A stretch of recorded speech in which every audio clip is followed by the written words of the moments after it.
آپ کی طرف آتی ہوں حماد صاحب، قانونی معاملات پر آپ کی گہری نظر ہے، ذرا مجھے بتائیے گا یہ کمشنر کا کردار کیا ہے الیکشن میں؟ جی بڑا پرٹیننٹ کوسچن ہے آپ کا.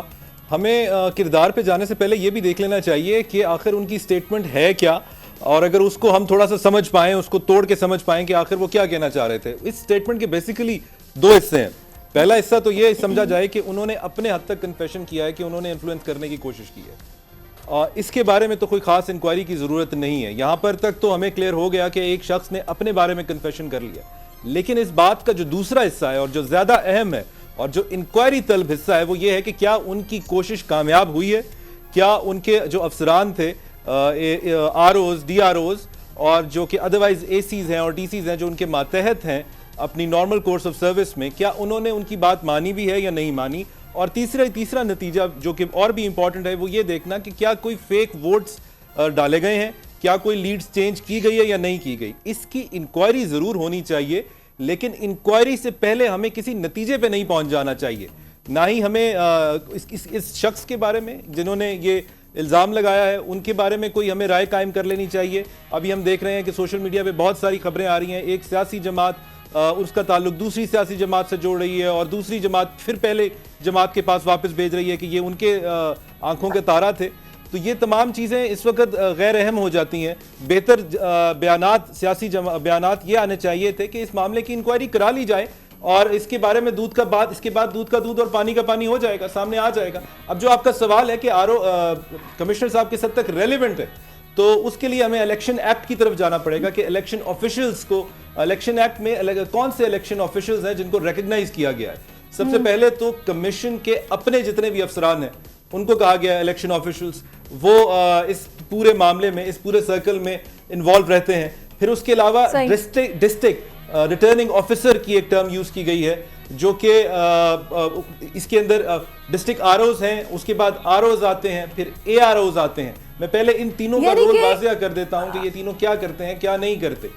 جتنی بھی کانسٹیٹوئنسیز ہیں کسی ایک ڈسٹرکٹ میں، ہر کانسٹیٹوئنسی کے اوپر ایک آر او کے اس کے اندر جتنے معاملات ہیں اس کا جواب دہ آر او ہوگا. اب لیکن ایک ڈسٹرکٹ کے اندر ایک سے زیادہ جو ہے کانسٹیٹوئنسیز بھی آتی ہیں، لہٰذا ڈسٹرکٹ کمشنر کو ڈی آر او کا رول دے دیا جاتا ہے کہ وہ ان کو اوپر بیٹھ کے تمام کانسٹیٹوئنسیز کو سپروائز کر رہا ہوگا. تیسری ٹرم جو اے آر اوز کی آتی ہے وہ سبارڈینیٹ ایک ہیلپنگ سٹاف کے طور پہ آر اوز کے ساتھ کام کرتے ہیں.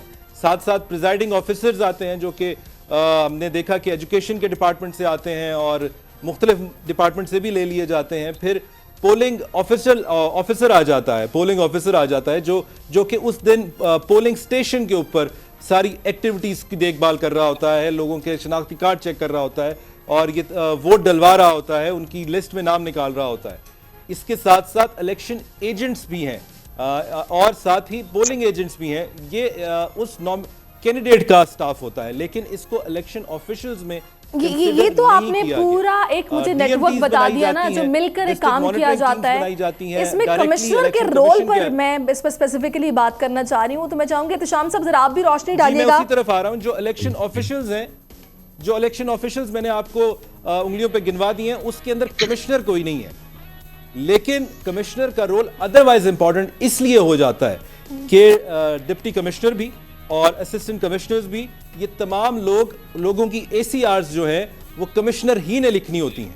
تو یہ کہہ دینا ٹھیک ہے جی اے سی آرز کمشنر نہیں لکھنی ہوتی ہیں، دیٹ مینس کہ ان کا بھی کنیکشن بن گیا، نہیں آتے تو ان کا کوئی لینا دینا نہیں ہے. تو یہ بھی بات بہت زیادہ کنونسنگ نہیں ہے. لیکن ڈائریکٹلی اس سرکل میں ان کا کوئی رول نہیں ہے اور وہ کوئی رول پلے نہیں کر سکتے. ہاں انڈائریکٹلی اگر کر سکتے ہیں تو اس کے بارے میں انکوائری کرنی چاہیے. ٹھیک ہے جی. سبسکرائب کریں اور بیل دبائیں تاکہ کوئی خبر رہ نہ جائے.